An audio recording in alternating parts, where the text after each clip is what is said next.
Daudi anafika katika mapambano ya vita, lakini kabla hajafika katika mapambano ya vita akakuta mto moja, akachukua mawe 5. Ile mto katika Ufunuo hizi pana picha ya Kristo ambaye ndani yake tunapata silaha za kupiga shetani. Tarisisi Hope Ministry TV no muryango washinzwe ugamije gufasha abakene, imfubyi n'abapfakazi batagira kirengera, abana baba mwibarabara, abasangwa butaka, abarwariye mu bitaro ndetse n'imfungwa. Nawe nimba hari umusanzu wifuza gutanga, duhamagare cyangwa twandikire kuri izo nimero ziri kuri screen.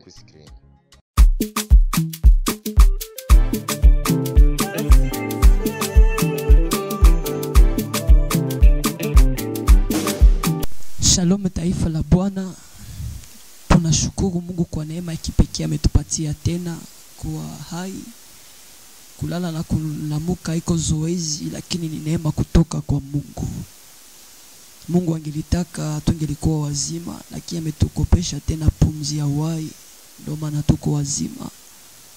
Na ametupatia neema kwa watumishi wake ili kwamba tukuletee habari njema ambayo itakao kufariji na itakao kusaidia katika maisha yako. Nashukuru Mungu tena kwa watumishi wa Mungu ambao wamenipokea katika studio hii Tarisisi Hope Ministry, ambao ina support watu ambao wana vipawa, watu ambao wana mahuduma, watu ambao wana matalent. Kama wewe ni mwimbaji, kama wewe ni mhubiri, hii nafasi umealikwa na itakuwa baraka sana. Kwa majina naitika kwa jina la mtumishi wa Mungu Valiau Chikoma. Nimeokoka, niko mwalimu wa neno la Bwana.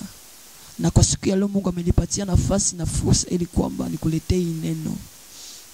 Na somo yangu inasema lazima Goliati wa familia yako anguke.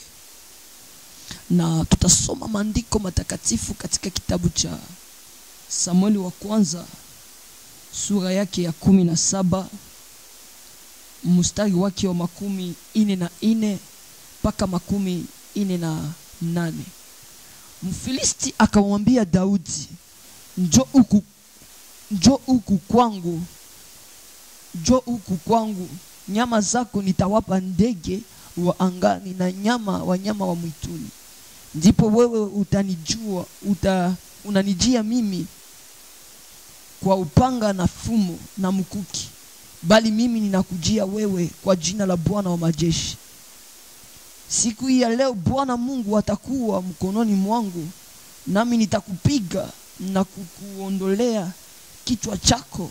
Nami leo nitawapa ndege wa angani, wanyama wa nchi, mzoga wa majeshi wa Filisti, ili kwamba dunia mzima wajue kwamba yuko Mungu katika Israeli. Amen. Katika maisha, ukitaka ukue mkubwa, lazima ujitofautishe katika matendo yako. Katika maisha, ukitaka ukue mtu utakuwa tofauti, inabidi ufanye vitu ambavyo wengine hawafanyake. Utofauti au kuji katika maneno isiyokuwa na nguvu, lakini utofauti unakuja katika kufanya vitu vya wengine hawafanyake, lakini vinabeba heshima na nguvu. Mtu mwenye atakuwa gramu maisha ni mtu mwenye ataletea wengine solution fasi kwa wengine walikosa solution. Mtu mwenye atakuwa mkubwa katika familia ni mtu mwenye ataletea familia heshima ambao familia ilishindwaka kupata. Mtu mwenye atakuwa lazima katika taifa ni mtu mwenye anaweza letea taifa solution ambao walikosaka. Katika maisha yako usikuwe mtu wa kupigania vita yenye wengine wote wanaweza, lakini katika maisha yako kuwa unapigania vita yenye vilishinda wengine, lakini wewe ukapata hekima ya kuvipigana na ukavifaulu. Hawezi kuwa mkubwa na hawezi kuwa na onction supérieure tanki ungali unafanya vitu sawa na wengine.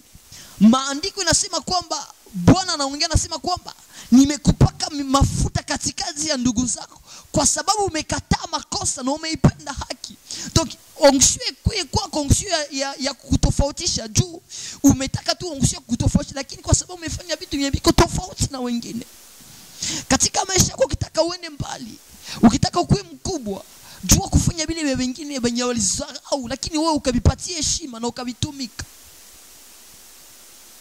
Heshima ya mfalme ni kujua kufunua jambo, lakini utukufu ya Mungu ni kujua kufutika jambo. Mtu mwenye ataweza kuwa mkubwa katika maisha ni mtu mwenye atafunua jambo, ni mtu mwenye anaweza tafsiri jambo ambalo lishindwa kwa wengine, ilikuwa vigumu kwa wengine kutafsiri. Yalipatia Yusufu renome, yalipatia Yusufu renome mwEgypte. Haiko kwa sababu ni Yusufu, lakini kwa sababu alifikia kiwango ya kutafsiri ndoto ya Farao. Fasi kwenye wenye hekima wote walishindwa kutafsiri, yeye alipata ufunuo ya kuitafsiri, nilimpatia shida. Ndiposa mfalme akasema, tupate wapi mtu kama na huyu ambaye roho Mungu anakaa ndani yake. Kenye kitakupatia heshima ni pale ambapo utakamilisha matendo yako katika nguvu za kipekee na kufanya bila wengine wafanyaki. Kenye kinapatia Daniele heshima ya kipekee kwa sababu ni Danieli tu, lakini kinampatia heshima ya kipekee ni kwa sababu wengine walipokosa kuambia mfalme ndoto walilota na kumpatia tafsiri, Danieli yeye alilomba mfalme siku, akamwambia mfalme, unipatie muda nitafute uso ya Bwana, nitakuletea ndoto na tafsiri ya ndoto. Hii ni wakati ambapo inafaa tujitofautishe katika mambo tunayoyafanya, na utofauti wetu unapaswa onekana kwa sababu sisi tunambeba Kristo ndani yetu. Hatupashi fanya vitu sawa na watu wengine kwa sababu sisi ndani yetu tunazibeba mizizi, tunaibeba siri ya Mungu ndani yetu. Hapo kwa tumesoma ni habari za Daudi. Daudi anatoka katika familia ya baba mmoja anaitwa Yese. Na huyu Daudi, baba yake kazi ambayo aliona kwamba Daudi anaweza fanya ilikuwa kuchunga kondoo. Bakubwa yake bote balikuwa watu wa vita. Donc baba yake na Daudi alitia matumaini katika vijana wengine ama katika wakubwa ya Daudi, lakini alijua kama kazi inamfaa Daudi ni kazi ya kuchunga kondoo, ni kazi ya kubakia mpori kuchunga kondoo. Ndio yenye baba yake alijua. Maandiko na wengine nasema kwamba palikuwa mfalme aliyekuwa ametawala ambaye anaitwa Sauli. Ule mfalme alichaguliwa na Bwana. Ikafika eneo fulani ambapo Bwana anamkatala kwa sababu alimuasi. Bwana akamtupa. Na ikafika wakati kukatokea jitu mmoja katika Israeli ambaye alianza kudharau taifa la Israeli. Taifa ambalo tunajua kama ni taifa takatifu. Ni taifa ambayo Bwana anasamini. Ni taifa ambayo Bwana anajifunia. Huyu mfalme alipofanya dhambi, Mungu alimkatala na akaambia nabii Samueli kwamba achukue mafuta aende akamuende mfalme mwingine kuwa mfalme. Na ukisoma maandiko mzuri, maandiko nasema kwamba nabii Samueli akaambia Mungu, mfalme akijua hizi habari anaweza niua, kwa sababu akisikia kwamba nina mpaka mwingine mfalme mafuta anaweza kunimaliza. Mungu akamwambia nabii, akamwambia uende, akikuuliza useme kwamba unaenda kunitolea sadaka. Lakini tukiulizana, eske ni njoo yenye Samueli alikuwa anaenda fanya katika nyumba ya Yese? Haiko njoo yenye Samueli alikuwa anafanya. Mtu mwenye akomai katika kiroho anaweza kuongea nasema kwamba Mungu alidanganya ama Mungu alimpuse nabii kusema uongo. Lakini mtu mwenye anakomala katika roho ataelewa kwamba Mungu hakudanganya, kwa sababu maandiko yanasema Mungu asemi uongo. Lakini ukikomala katika neno la Bwana utaelewa kwamba ile efe ya kuambia nabii kwamba aende amtolee dhabihu ilikuwa picha ama ilikuwa nataka kuonesha kwamba Daudi alikuwa kondoo ambaye ilibidi waende consacrer mbele za Mungu, kwa sababu Daudi yeye peke katika nafasi ambapo anaandika katika Zaburi anaongea kama vile kondoo, anasema kwamba Bwana ni mchungaji wangu, sitapungukiwa na kitu. Kwenye majani mabichi uniongoza, kwenye maji matulivu unilaza. Maana yeye peke Daudi alikuwa kondoo ambao Kristo ambao Samueli alipasha kukonsakre mbele za Bwana. Sa mtu mwenye ana connaissance ya parole atawaza kwamba Mungu alipuse Samueli kudanganya, Mungu akumpuse, lakini ilikuwa katika ufunuo. Daudi alikuwa sacrifice, ila fali ba consacrer mbele za Bwana. Na nabii akakamata pembe la mafuta, akaijaza mafuta, akaingia katika familia ya Yese. Na alipofika katika familia ya Yese, aliuliza Yese kwamba watoto wako wote wiko wapi? Na Yese alianza presenter watoto wote, na walijipanga pale. Maandiko nasema kwamba walikuwa wazuri, walikuwa na mili mzuri sana, walikuwa wanaume wenye kuvutia. Kinachonibariki ni kwamba wakati nabii anafika, naye aliangalia, naye akapenda. Lakini Roho wa Bwana akamjia Samueli akamwambia, usitazame nje, kwa sababu mwanadamu unaangalia nje, lakini mimi naangalia na kilicho nje na kilicho ndani najua. Nabii alikuwa anazania kwamba mwabali wanampresenter ndio mtakuwa mfalme mwenye anafaa Israeli, lakini Mungu alijua kwamba mwao wanapresenter hakuna mfalme katikati yao.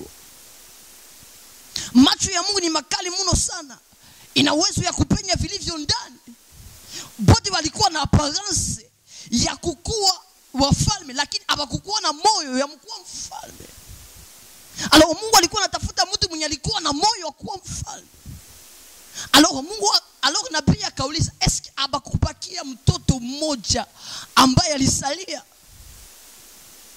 Ninachokipenda ni kwamba banadamu wanaweza kukufunika usionekane. Banadamu wanaweza kukufunika neema yako isiongee. Lakini ikifika muda ya Bwana ya kukuexpose, nabii Samueli anafika kwa Yese.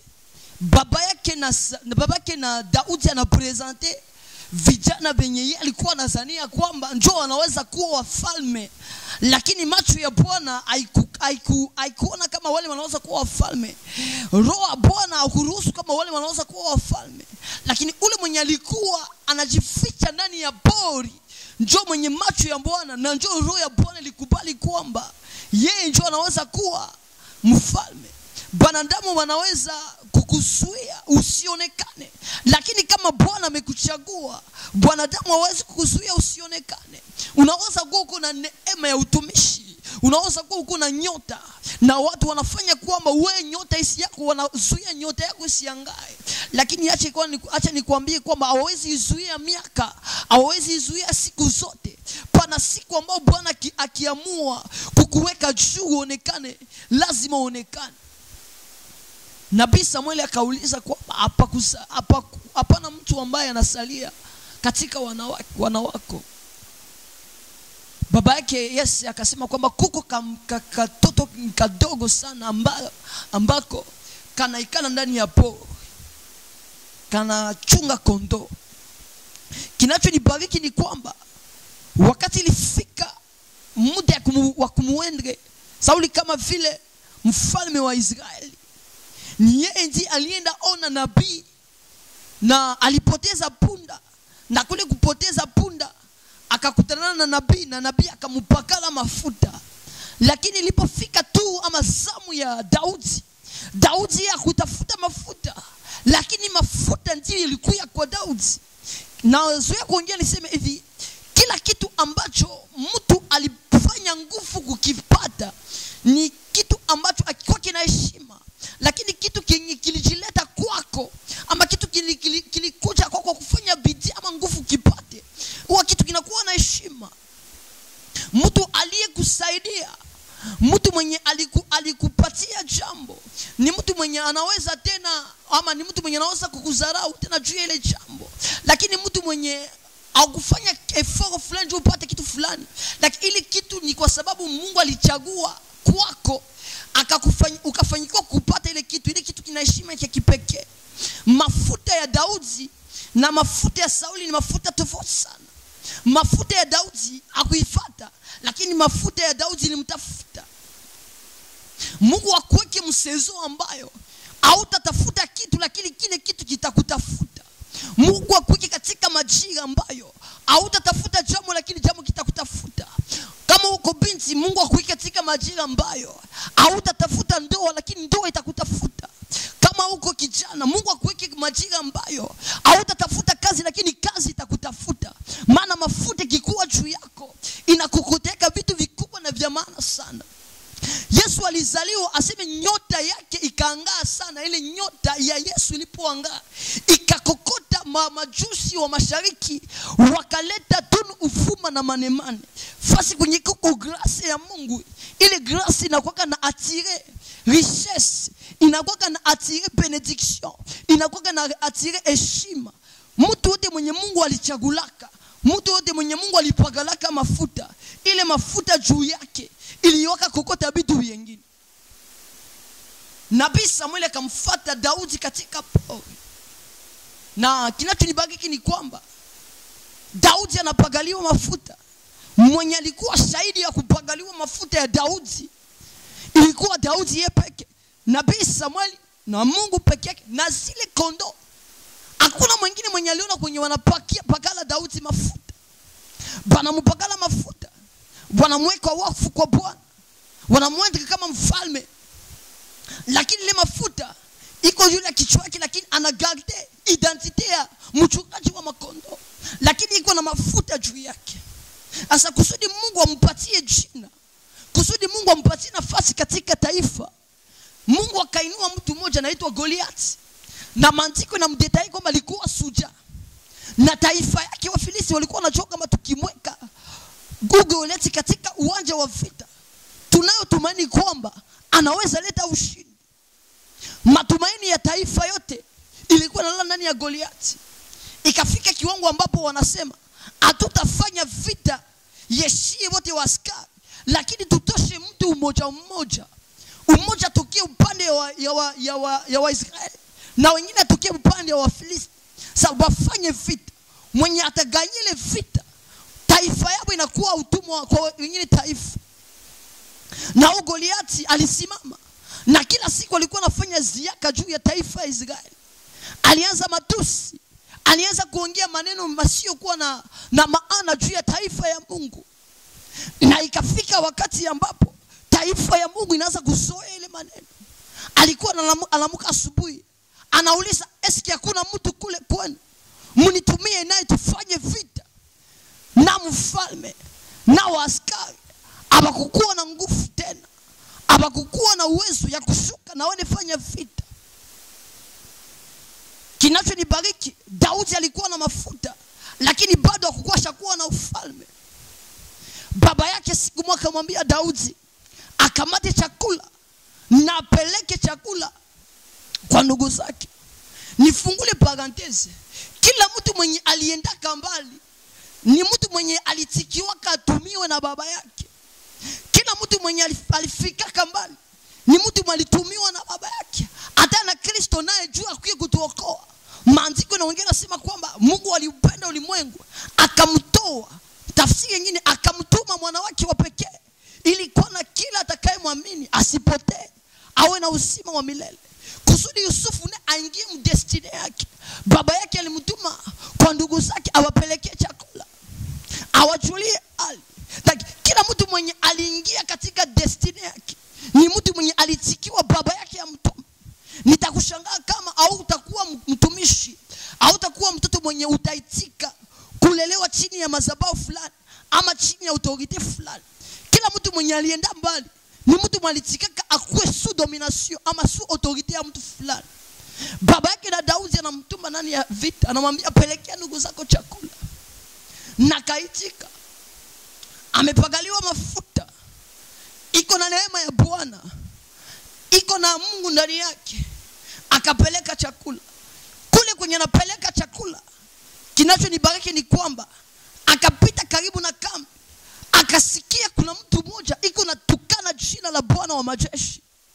Akasikia ile kitu kinamkera ndani ya moyo, na akajiuliza, mtu gani yule anaweza tukana jina la Bwana wa majeshi?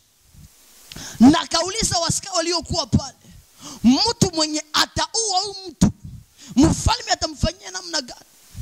Na pakatokea waskari wakamwambia, mfalme alisema mwenye ataua huyu mtu atapewa heshima, na mfalme atampatia mtoto wake ili kwamba awe mke wake. Daudi akalomba nafasi ya kuonana na mfalme. Lorsque Daudi anafika kwa mfalme, neno la Mungu liko linaniambia kwamba mfalme Sauli akamwambia hivi, ni wewe jo utafanya vita na huyu Goliathi. Aliona alikuwa mtoto, lakini ndani yule mtoto Daudi mlikuwa mnajificha Bwana wa majeshi ambaye alikuwa anajificha ndani ya Daudi. Mtoto akamwambia mfalme, mie katika nilipigana na simba, nilipigana na dubu. Ina maana kusema kwamba wakati baba yake na Daudi alishindoka kumpresenter juu ya mtoto walikuwa nayo, Mungu yeye alikuwa anaona esprit ya Daudi alikuwa kanayo, parce que Daudi alikuwa na esprit ya barua.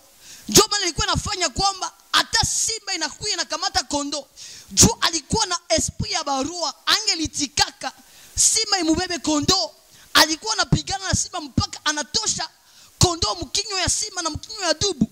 Sasa Mungu alikuwa na besoin ya mtu mwenye atakuwa tayari kupana hata maisha yake juu ya taifa. Na aliona mwenye alikuwa na roho ya efide ilikuwa Daudi. Anaambia mfalme, anambia niliko mtu ambaye nilipigana na dubu na simba ndani ya siri. Mazoezi ama machache ambayo unaofanya pamoja na Bwana katika siri ndizo nguvu zako ambazo zitakusaidia upambane na vitu utakavyoviona katika wazi na katika umati wa watu. Niongee niseme hivi, kila mtu mwenye alienda mbali ni mtu mwenye alijenga kama mahusiano yake ndani katika siri pamoja na Bwana. Kila mtu mwenye alifanyikiwa katika huduma na katika maisha ni mtu mwenye alijua kujipatia kwanza intérieurement. Mtu mwenye alishindoka kujipatia intérieurement. Mtu mwenye alishindoka kukua na siri pamoja na Bwana ndani ya siri. Ule mtu akuendelea mbali. Mfalme akamwambia, chukua basi vazi yangu uende ufanye nao vita. Akavua vazi, akamvika Daudi. Katika ulimwengu wa roho pale kulikuwa transfer ya pouvoir. Mfalme alikuwa anapatia Daudi ufalme pasipo yeye kujua.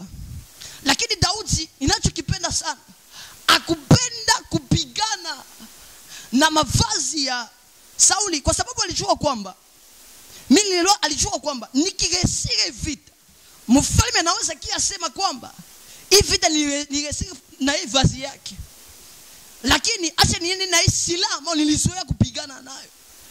Siku utafikaka mugrande, usisahauke arme ulipiganaka nao katika secret.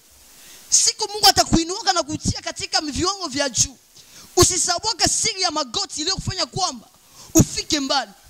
Mtu mwenye alijua kukuja magoti yake katika siri ni mtu mwenye anaweza kusimama mbele ya kila problem. Lakini shida ni kwamba ukisimama mbele ya problem, usisahau ile magoti ulipiga msiri ikafanya kwamba usimama mbele ya problem. Daudi akasema kwamba nitaenda na hizi silaha ambazo ninazoea. Nitaenda na hizi silaha ambazo ninazoea.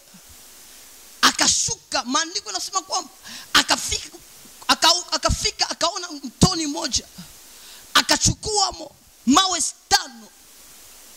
Na ninashangaa sana kwa sababu Daudi anajua kama anaenda pigana na Goliathi. Nauliza Daudi, kwa nini unaenda pigana na adui mmoja lakini unabeba mawe 5? Kwa nini ukubeba lichiwe moja lakini unabeba lichiwe 5? Daudi anaweza nijibia, anasema kwamba mtu mwenye ataenda mbali ama mtu mwenye atafanyikiwa na reserve ya puissance nyingine, de sorte que akikutana na vita ama nakutana na nyingine vita inajimprovise ndani ya vita, juu alikuwa iko na reserve nyingine puissance inaweza kumsaidia.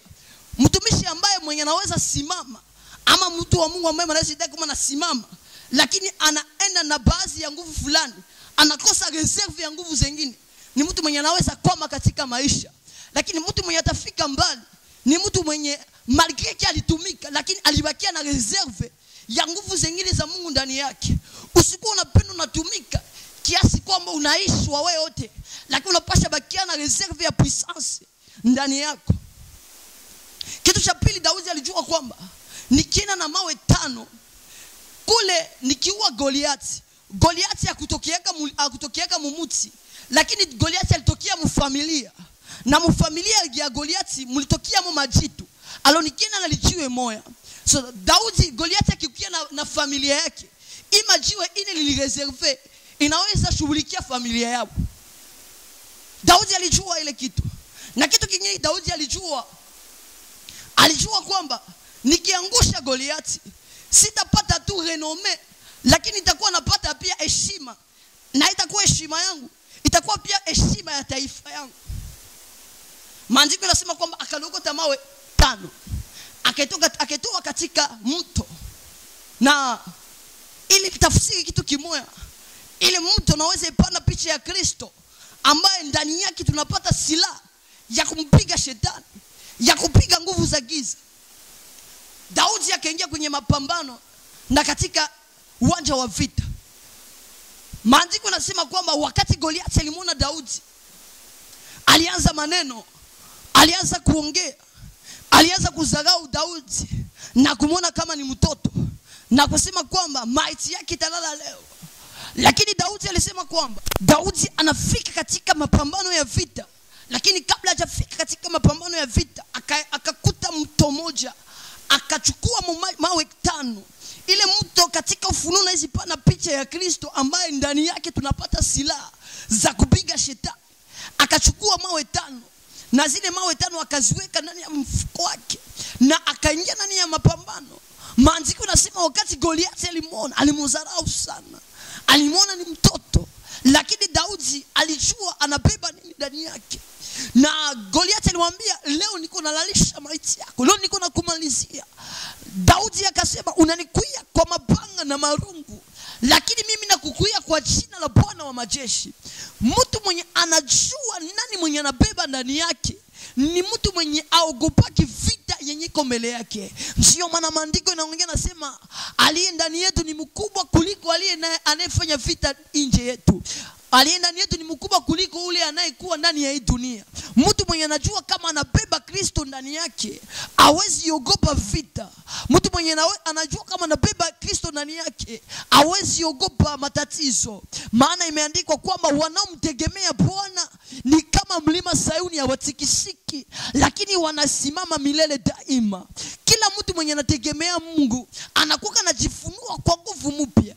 Katika tafsiri nyingine ya Biblia naweza sema kwamba Goliathi aliona Daudi ndio anafika mbele yake, lakini Daudi yeye hakuwa Daudi mwenye katika uwanja wa vita, lakini ilikuwa Bwana wa majeshi ndio anaingia katika vita. Goliathi alizania kwamba iko anapigana na mwanadamu, lakini Goliathi alikuwa zalikuwa anapigana na mwanadamu, kumbe alikuwa anaanza kupigana na Bwana wa majeshi. Na kuna siku mwanadamu alishakaweza mbele ya Mungu wa majeshi.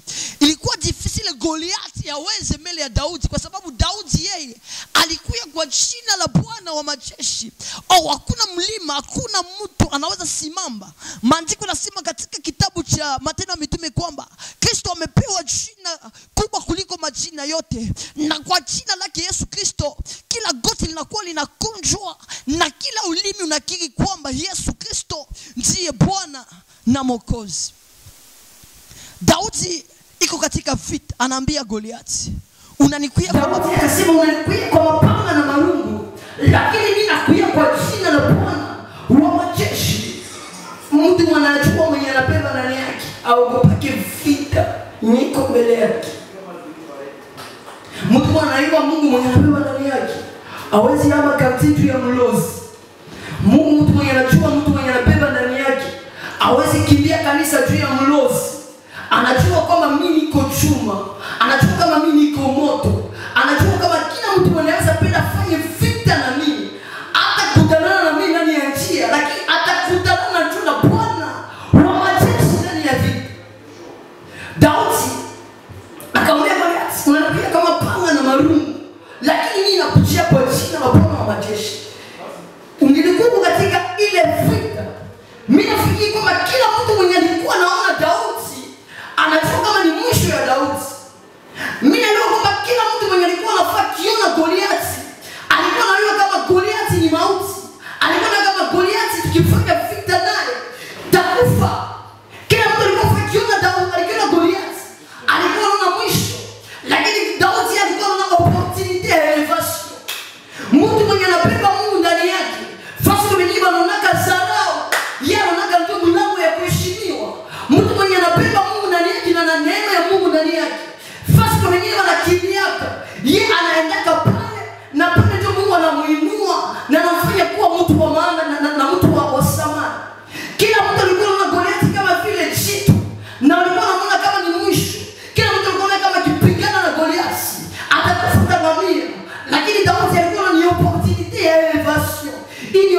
opportunity ya kupanda kiwango. Mungu akupatie macho ya kuona mshida. Huo ni mlango ya heshima. Samson anafika mbele ya simba. Mwale simba yeye anapigana na simba, lakini mwale simba Mungu anajificha msinga wa asali. Lakini akiua simba anapata asali. Mwisho ile tatizo yako kivende, kuna heshima na kuna baraka za kipekee ambazo Bwana Mungu atakufikisha ndani. Na kinachonibariki ni kwamba Daudi alipoanza kuzungurusha jiwe yake, na wakati fulani nikamwambia nikasema kililiwa Daudi, kililiwa Goliath alikuwa kililiwa Goliath alikuwa Daudi ndio aliwa Goliath. Kiufunuo wa Biblia haiko Daudi ndio aliwa Goliath, lakini selon parole, selon écriture ni Daudi ndio aliwa Goliath, lakini selon revelation ya maandiko mwenye aliwa Goliath alikuwa Daudi, lakini mwenye aliwa Goliath ilikuwa jiwe ya Daudi. Maandiko yanasema kwamba Daudi akasukuma lijiwe na ile lijiwe ikaenda kwenye mapaja ya uso wa Goliath. Goliath akaanguka, na kisi Goliath alianguka kifudifudi juu atimize ile neno ambayo inasema kila goti litakunjwa na kila ulimi utakiri kwamba Kristo ni Bwana. Inafali Daudi anguke kifudifudi juu ile parole itimie. Na nikasema kwamba haiko Daudi aliwa Goliath, lakini ni jiwe Daudi aliwa Goliath. Nikiingia katika ufunuo nitakwambia kwamba ni jiwe ni Kristo. Aliyeona Kristo kama vile jiwe wa kwanza alikuwa mfalme Nebukadneza. Katika ndoto yake maandiko yanasema kwamba aliona ni jiwe ambalo lisukumwa pasipo mkono ya mtu. Ile jiwe lisukumwa na ikaenda kwenye sanamu, ikaangusha sanamu. Na ile ilikuwa inatabiri kwamba Kristo ni jiwe ya uzima, atatoka juu mbinguni kwa Baba, atakuja na kuharipisha kazi zote za ibilisi zilikuwa ziko etabli kudunia. Kristo kama ni jiwe ya uzima atatoka mbinguni kwa Baba na ataingia kudunia pasipo effort ya mtu yeyote. Ndio maana Yesu aliingia kama mtumu ya Maria bila nguvu ya Joseph, kwa sababu ilikuwa ni jiwe litabiriwaka kwamba itakuja pasipo effort ya mtu ama mwanaume kusudi alipisha kazi na evre yote ya giza hapa kudunia. Sasa linauia Daudi Goliath lilijiwe. Katika revelation Kristo ndio lijiwe lililokataliwa na wajengaji ambayo ikageuka jiwe kula pembeni. Kile kitamtongushia shida yetu mimi na wewe haiko connaissance, lakini ni Kristo. Ndio maana maandiko yanasema mtu anayemtegemea Bwana, mtu ambaye matumaini katika Bwana, kile kitakupatia victoire katika shida yako, haiko masomo yako. Kile kitakupatia victoire katika kazi yako, haiko connaissance yako, lakini kitakupatia victoire ni jina la Kristo. Ni jina la Kristo, ni jina la Kristo ndio itakupatia victoire. Maana ndio alikirimiwa jina kuliko majina yote.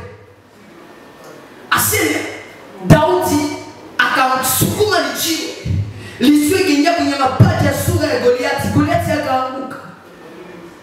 Daudi akakimbia, akamata mpanga, akakata kichwa, akapandisha juu. Wakati aliangusha Goliath chini, maandiko yanasema kwamba Wafilisti wote wakakimbia. Kuna bomba nyingine problem yenyewe Mungu akikupatia grace ya kuangusha ama mkishoni itaeleweka. Kuna bomba nyingine hitaji yenyewe Mungu akijibia maisha yako inajibia nyingine mahitaji. Maombi yangu ni kwamba Mungu akuangushie ule Goliath mwenye alikuwa etabli familia yako. Mungu akuangushie ule Goliath mwenye alikuwa etabli huduma yako. Ule Goliath yakianguka, kuko nyingine majibu yenye uko unaona utaanza kuyaona. Kuko vitu yenye uko una profite ambao utaanza kuprofite. Maandiko yanasema kwamba Filisti wote wakakimbia kwa sababu tegemeo yao walikuwa wanatumaini ameanguka. Na Kristo Yesu ni mfano wa Daudi. Amesema Daudi ni image ya Kristo ambaye alikuja kutuokoa na baada ya kufanya kazi ambayo aliamriwa na Baba. Maandiko yanasema kwamba alipewa heshima, na heshima alikirimiwa jina nzuri kuliko majina yote. Sawa vile na Daudi baadaye ya kuua Goliath alipata heshima ndani ya taifa. Kia pili walimpatia mke wa mfalme walipatia kitu cha mfalme afanye afunge naye ndoa.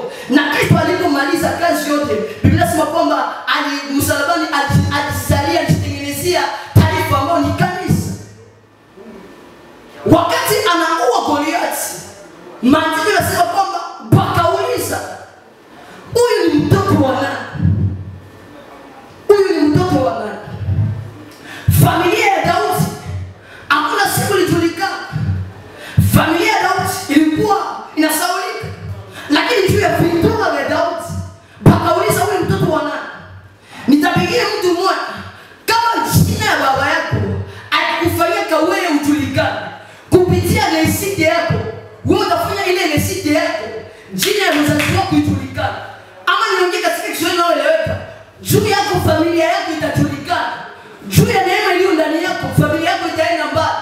Juu ya neema iliyo ndani yako wakoni watainuliwa. Maana Mungu akikuokoa akuokoake wewe peke, lakini akuokoa pamoja na familia yako. Bakauliza, huyu ni mtoto wa nani? Maana juu ya Daudi baba yake anajulikana.